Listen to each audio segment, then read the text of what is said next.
Alright boys, let's watch the news with Philip DeFranco, our host, okay? And I'll give you my opinion and the dimension that I'm in, right?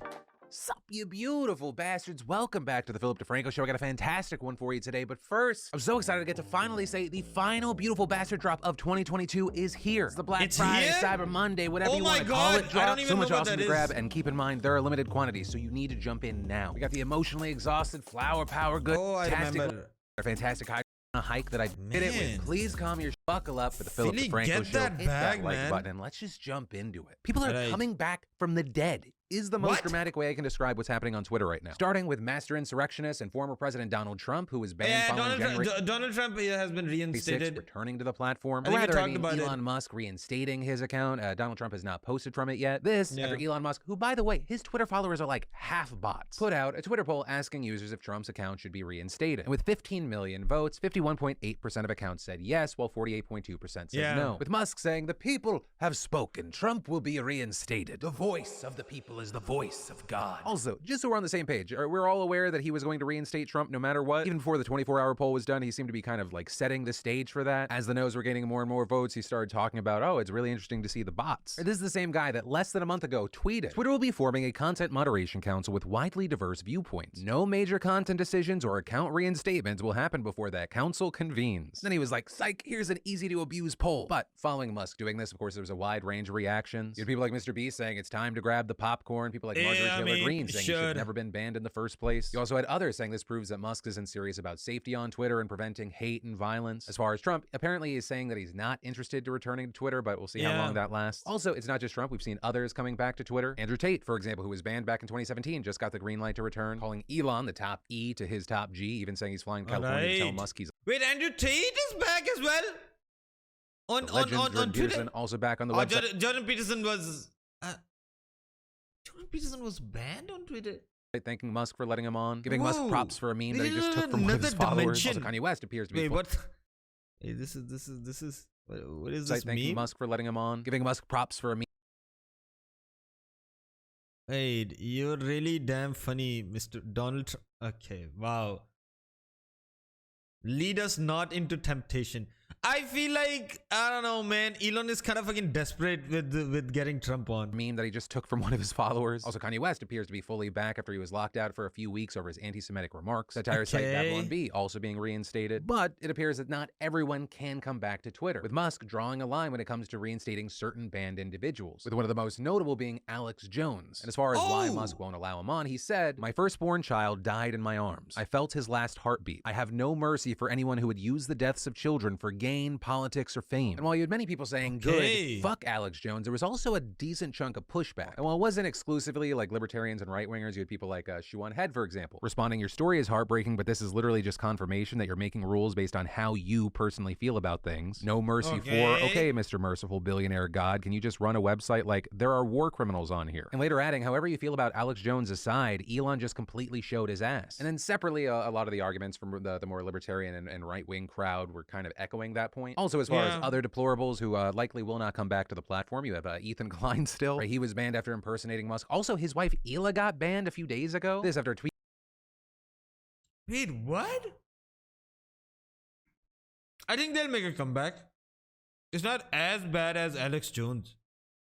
I don't like Ethan, but like I don't want him to be like being deplatformed or something. From the account read, "This is Ethan, you fucking loser," at Elon Musk. "I'm ban evading, LOL, stop me now, bitch ass loser." Then later defending that tweet, saying it was a joke on Hila's account, it's not even a real ban evasion. Calling Musk petty for doing this, saying, "Why are you focusing on this while Twitter is burning?" But yeah, any and all thoughts you have on this developing clusterfuck, be sure to share in those comments down below. And then one of the deadliest major sporting events in the world kicked off yesterday. The World Cup. FIFA says that it's going to attract as many as 5 billion viewers. Also, for my American viewers, I'm gonna call it football. If you want to call it soccer, the men's team has to win once. Them's the rules. But as far as why I call this the world's deadliest sporting event, it's connected. Alex Jones is great. Ethan is horrible person and a horrible person now. Yeah, Alex Jones is great, dude.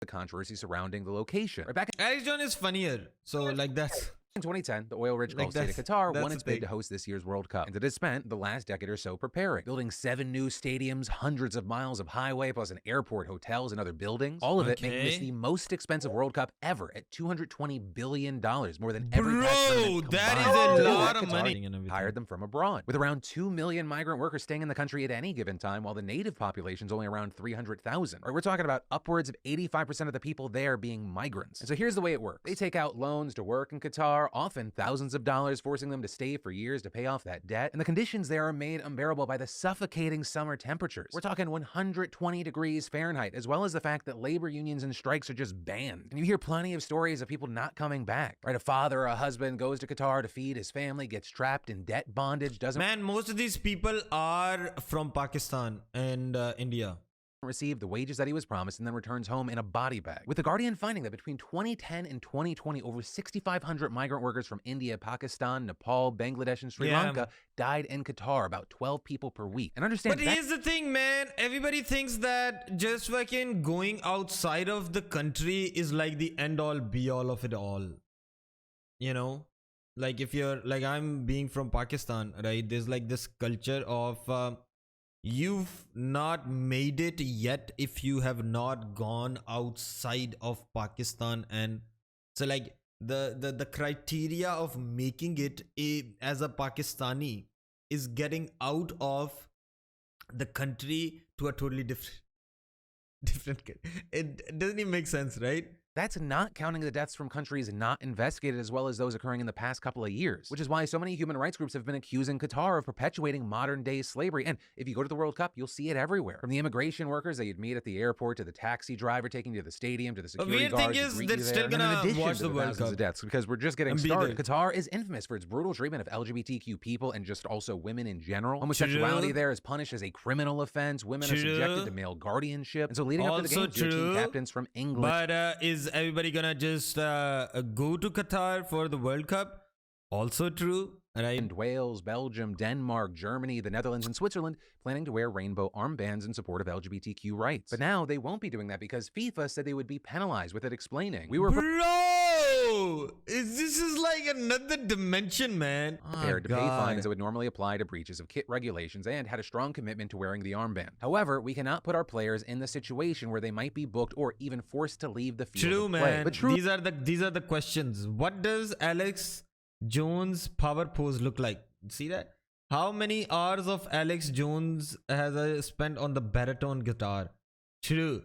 Right? Where the heck is Alex Jones supposed to come up with that money? Probably from under the table pellets of Truly, the cherry on the top of this shit Sunday came in the form of an hour-long speech on Saturday by FIFA's president, Gianni Infantino, in which Right, he what was that? defended Qatar's labor practices, attacked Western nations' hypocrisy, and What? most stunningly of all, compared his struggle as an Italian kid with red hair growing up in Switzerland to that of all these people. Today I feel Qatari. Today I feel Arab. Today I feel African. Today I feel gay. Today I feel disabled. Today Why was that funny? Ha! Gay! I feel gay. Today Ha! Gay! I feel Sorry. disabled.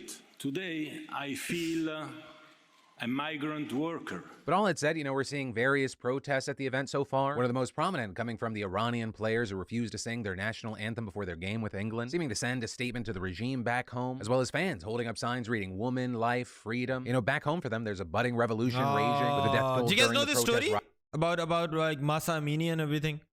rising to now over 400, including around 50 children. With the New York Times also reporting that hundreds Let's of people go, have literally been Iranians, blinded rise. after metal pellets fired from guns left them with severe eye injuries. We've also seen people burning down the childhood home Damn, of Iran's dude. former supreme leader. It's This is why I'm going to kinda- leave you there for today, but I'm it's sure we're going to be very- having a lot it's more very conversation weird around Qatar situation. and Iran in the near future. And the question I'll pass off to you, whether you're a hardcore football fan or you're kind of more of a casual and you're just watching the World Cup for the World Cup's sake, and ideally in your comment you can let me know which of those groups you fit in, but what are your thoughts around everything that we're seeing so far? And then Like, what are my thoughts around everything that we're seeing so far? I think the thing is, it was like decided back then in 2010, I guess, right? But country should be there, and they bought the World Cup, right? Everybody knows this thing, right? Qatar bought the World Cup.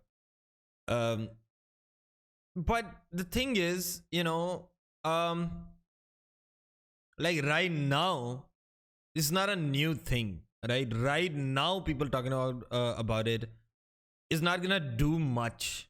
Okay, everybody just has to like fucking shut up, right, and enjoy the game at this point, right? But like, because it was like a long ass time ago when this decision was made. Like, it's not like a fucking surprise that yesterday you came to FIFA came to the realization that, oh my god, we're gonna fucking do a thing in Qatar and stuff, right? But I think it's kind of good that like there's some protest and stuff going on.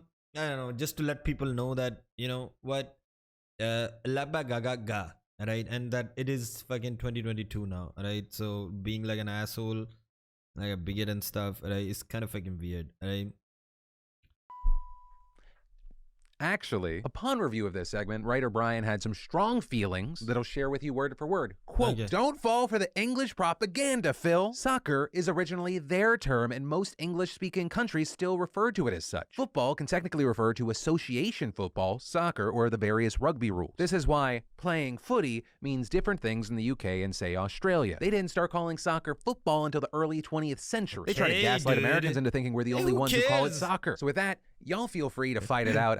I'm gonna stay out of it." And then Hey. Disney just dropped a bomb, announcing that their Hey, current what is the CEO, bomb? Bob Chapek, is gonna be standing down, and their former CEO, Bob Iger, is returning to the position effective immediately, which is an absolutely huge 180 for the company. It was literally just Okay. 5 months ago where the Disney board of directors unanimously agreed to extend Chapek's contract 3 more years, which is also why it's important that I tell you some background and also some key points. Right, Chapek Okay. took over from Iger in February of 2020, leading the company through the pandemic, also through a plethora of other issues. We're talking about things like the Scarlett Johansson lawsuit, the Florida Don't Say Gay bill, and Ron DeSantis taking aim at them, a roughly 36% drop in stock value this year. But holy hell, you had people this morning calling Bob Iger the $15 billion man, because the market reacted to the news that Iger was returning by boosting Disney stock 9%. Though, understand, I'm What? filming this as the market is still open. There are going to be fluctuations, so it shouldn't be a surprise if it goes lower, but still likely in the positive. And a key thing here is it's not weird that the market reacted this way. Iger is legendary at Disney. Right before he passed the torch in 2020, he ran the company for 15 years and made Disney into what we know it is today. He helped in the acquisitions of Pixar, Marvel, and Lucasfilm, as well as the purchase of most of 21st Century Fox. Also leading the company through the creation and launch of Disney Plus. Though, Disney Plus could be part of the reason that Iger is back, although just angry investors in general could be the reason that he's back. Right, some key things. Disney reported a $1.5 billion loss. Bro, Disney's a fucking behemoth, man. Like, whenever you talk about 1.5 billion, dude, he's Streaming a division fucking earlier this month, also behemoth. missing Wall Street expectations for both revenue and earnings per share, with Chapek sending out an internal memo afterwards discussing a hiring freeze, layoffs, and cost-cutting measures, while Disney released a statement saying farewell to Chapek, thanking him for all his service, including navigating the company through unprecedented challenges of the pandemic, but then also going on to say that only Bob Iger can lead them through this, quote, increasingly complex period of industry transformation. Okay. Iger returning isn't reportedly him trying to be king forever, with reports saying that he signed on for just 2 more years as CEO with the intention of finding a successor to the position. So it kind of feels like Disney's telling Chapek, it's not you, it's me, but it's really you. But it's because like I'm going through a lot right now. It's crazy times. Or I'll leave the stories with Disney fans. How you feeling? You want to talk about it? And then women are struggling. Are they like Disney fans, or is it like just like like fans of like a show made by Disney and shit? I don't know, man. At least on Twitch. Well, it's kind of fucking weird. Amouranth is the only female to crack the top 100 streamers. According to in- the recent State of the Stream report. It's done by Stream Elements and Rainmaker.com. like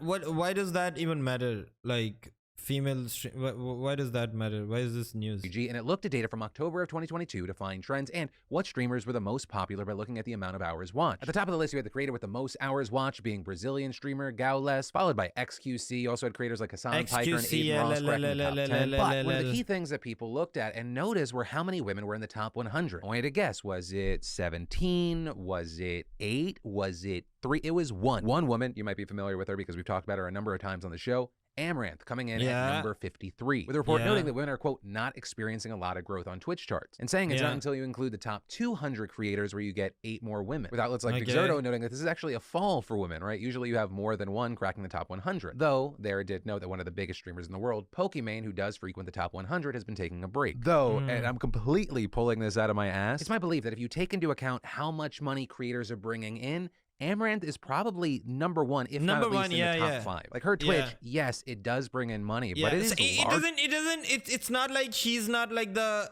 you know, she doesn't get XQC views, but she pulls in way more money.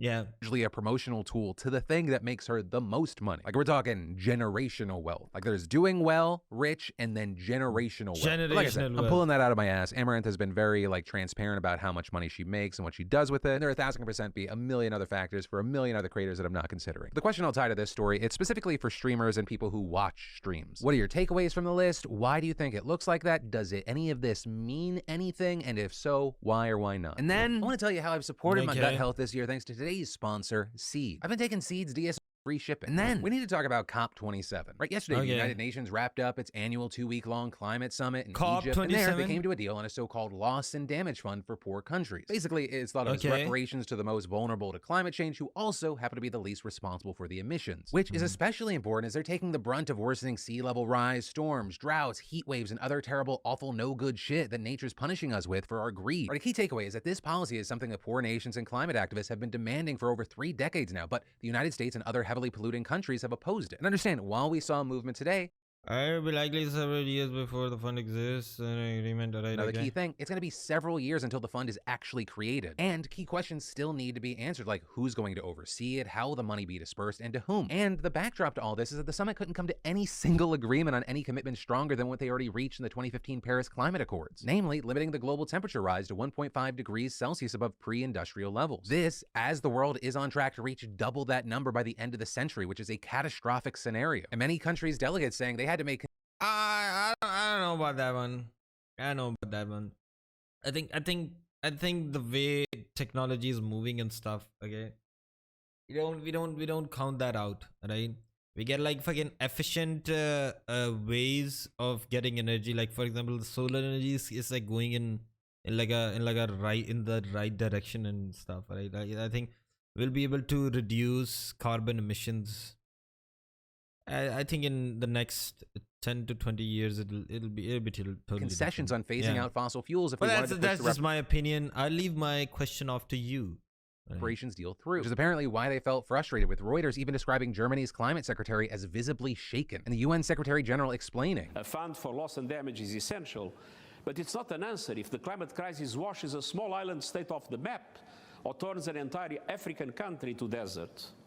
The world still needs a giant leap on climate ambition. And then, in horrible international news, an earthquake has killed dozens of people. Oh, where did this happen? Injured hundreds and displaced thousands. On the main Indonesian island of Java, a 5.6 magnitude earthquake hit the densely populated area at 1:20 p.m. local time on Monday. Also, a key thing right now, there are some conflicting reports on the death toll as search and rescue efforts continue. Right, Indonesia's Disaster Mitigation Agency reports 62 deaths, more than 700 injured, and 2,200 homes damaged, with over 5,000 people displaced, whereas the governor of West Java reported on Instagram that 162 people have died in the disaster and more than 300 have been injured, also putting the number of displaced people around 13,000. Also, it wasn't just homes affected by this. We're talking hospitals, a boarding school, several government buildings in the area also sustaining damage. The surrounding areas seeing landslides hitting hundreds more homes. But this is still a developing situation.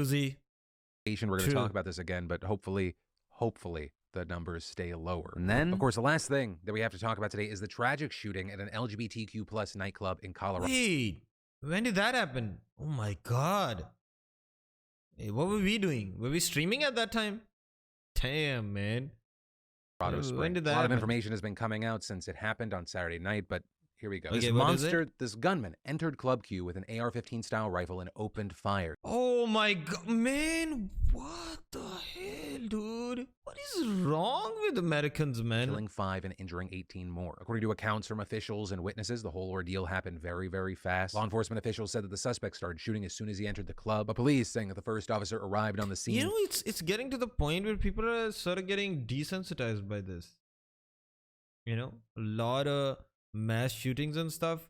I kind of saw that trend happening in my country as well, right? When like the whole suicide bomber thingy was like a thing, right?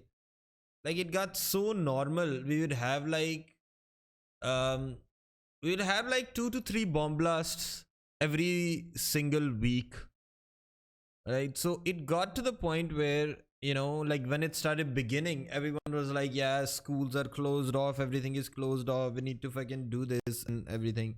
But it came to the point where there's like in my city, like 20 kilometers away, there's like a bomb blast, and I'm like just fucking going about my day, not even thinking about it, you know. Then it just became like the number, about the numbers. 50 people died in a bomb blast, 100 people died in a bomb blast, 150. It's 3 minutes after being dispatched at 11:57, and the suspect was taken into custody at 12:02. Man, I hope that's not the case. I hope, you know, it's you know. Just 6 minutes after the first call to police. Yeah, with COVID, people got desensitized as well. And very notably here, this is a key thing. Authorities said that a big part of the reason they were able to arrest the suspect so fast was because two patrons were able to subdue the gunman within Fuck him, dude. Fuck him. minutes. With Colorado Springs Mayor John Suthers talking about this quick timeline and saying, and that's largely because two, but primarily one, as I understand it, are able to take a handgun that he's got in his possession, take it away from him, and use that weapon not by shooting it, but by hitting him and disabling him. It's an incredible act of heroism. And I think when you look at this in the time frame, that act probably saved a lot of lives. It was also echoed by Club Q, which praised the quick reactions of heroic customers that subdued the gunman and ended this hate attack. Now, as far as what we know about this fucking monster, officials have identified him as a 22-year-old man. While the authorities are still searching for an official motive, the mayor and many others have said this clearly reeks of a hate crime. A city spokesperson announced today that he's being held on 5 murder charges and 5 hate crime charges. But those are just the arrest charges that could be changed when filed in court by prosecutors, who notably have been granted their request to keep the court documents related to the suspect's arrest sealed for now. Additionally, we saw the city say in a statement that multiple firearms were found at the scene and that law enforcement is still working to identify who the firearms belong to, with many saying that is going to be a key thing here, right? Where did he get these weapons? Because it's been widely reported that the suspect appears to have a history of threatening deadly violence. Right, according to a sheriff's office report, a person with the same name, address, and birthday as the suspect was arrested back in June of 2021 and charged in connection with making a bomb threat in a Colorado Springs suburb, with reports saying that a woman had called and said that her son was threatening to hurt her with a homemade bomb and other weapons, but after an hour-long standoff, the person surrendered and no bomb was found. But there is reportedly no public record that prosecutors moved forward with the charges against him, or that members... So is he like one of those Redditor edgy people? Or is he just like was he just like a criminal who happened to just do an attack on a gay bar and stuff? I feel like this is gonna be heavily politicized, right? It's gonna be like, you know, the rhetoric that is going on everywhere in the world and stuff, right? Members of his family tried to trigger Colorado's red flag law that would have let the authorities take his weapons. Right, so you have a lot of questions there. Along with that, you have many LGBTQ plus activists and others saying this is clearly a hate-based attack. Many noting that this took place the day before Trans Day of Remembrance, which is an observance. Did you know that Philip DeFranco was a clickbait YouTuber? Yeah. Oh yeah. I've been watching. Dude, how long has he been uploading? It's been like years and stuff, man. I saw the first iteration and stuff as well. It's trying to get the bag, man. Like, is this the most consistent person I've, you know, seen? Props to him, man. Trans folks who have been harmed or murdered as a result of transphobia. The Human Rights Campaign also saying that the last year was the deadliest on record for trans people. Which, on that note, many advocates have said that this latest attack was driven in part by a significant spike in anti-LGBTQ plus rhetoric and law. Yeah, see. So it is coming that way, right? Now here's what's the thing that, like, here's what's gonna happen, right? These people like there's gonna be like 2 opinions, and they're gonna fucking politicize the deaths of people. Okay, like one opinion is gonna be, oh, this is not like the LGBT, like it's not because of the rhetoric, and there'll be other people like, you know, it is because of the rhetoric, right? No, this guy was just like a violent offender and stuff, right? And you're just using this narrative. Oh, you're not just using this narrative. Oh, like you're a horrible person. Oh, you're a horrible person. Oh, you're a horrible person. And that's just gonna, you know, And there, according to an analysis of FBI data by the research group Crowd Counting Consortium, right-wing activists have been increasingly mobilizing against the LGBTQ plus community over the past year. The people pointing to things like this year alone, armed demonstrators and far-right groups have utilized intimidation tactics at drag-related events in Texas, Nevada, and Oregon, among other states. Children's hospitals have also been facing growing threats of violence like bomb threats due to online campaigns. People also noting that there's a whopping 18 states that do not have hate crime protections for LGBTQ plus people. And while Colorado has been seen as one of the most LGBTQ plus friendly states in America, and Club Q has been described as a safe haven for the community since it opened in 2002, threats and attacks have gotten so bad that many people say nowhere feels safe, with many pointing to the fact that far-right groups have actually been turning their attention to more liberal states more and more. But as of filming, that is where we are with this story. It is still a developing situation. We're waiting to see what other information comes out. And as much as I hate that it is a constant thing that I have to say on this show, my thoughts and well wishes to those affected. What you're going through is unthinkable, it's unimaginable, it's unforgivable that you're having to go through it. That is where I'm going to end this story. Dude, it's just that it's getting weird, man. It's getting to the point where, you know, it's just getting really weird. Oh god. Rest in peace, dude. Rest in peace.